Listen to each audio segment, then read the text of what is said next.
नमस्कार दोस्तों, स्वागत है आप सभी का हमारे YouTube चैनल में, जहां पर आज हम बात कर रहे हैं दिल्ली के सीएम अरविंद केजरीवाल को लेकर। वही दिल्ली के सीएम अरविंद केजरीवाल इन दिनों काफी ज्यादा ही विवादों में घिरे हुए हैं। तो इसी बीच अन्ना हजारे का एक पुराना लेटर सोशल मीडिया पर वायरल हो रहा है, जहां पर अन्ना हजारे ने केजरीवाल से क्या कुछ कहा था, ये जानकारी हम आपको दे देते हैं। दरअसल हाल ही में बताया जा रहा है कि अन्ना हजारे ने एक लेटर लिखा है और उन्होंने ये कहा कि आप मुख्यमंत्री बनने के बाद मैं पहली बार आपको खत लिख रहा हूँ। पिछले कई दिनों से दिल्ली राज्य सरकार की शराब नीति के बारे में जो खबरें आ रही हैं, वो पढ़ के बेहद दुख होता है। गांधी जी के गाँव की ओर चले, इस विचार के प्रति होकर मैंने अपना पूरा जीवन गांव, समाज और देश के लिए समर्पित किया है। पिछले 37 सालों से ग्राम विकास के लिए काम और भ्रष्टाचार के विरोध में जन आंदोलन कर रहा हूँ।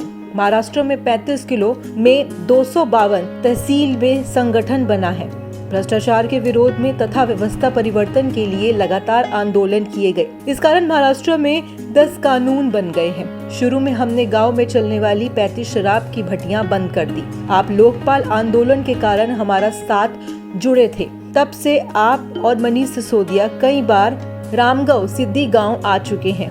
गांव वालों ने किया हुआ काम आपने देखा है। पिछले 35 साल में गांव में शराब, बीड़ी, सिगरेट बिकनी बंद हो गई है। ये देखकर आप बहुत प्रेरित हुए थे। आपने इस बात की प्रशंसा भी की थी। राजनीति में जाने से पहले आप स्वराज नाम से एक किताब आपने लिखी थी। इस किताब की प्रस्तावना और मुझे लिखवाई थी आपने। इस स्वराज नाम की किताब में आपने ग्राम सभा, शराब नीति के बारे में बड़ी बड़ी बातें लिखी थी।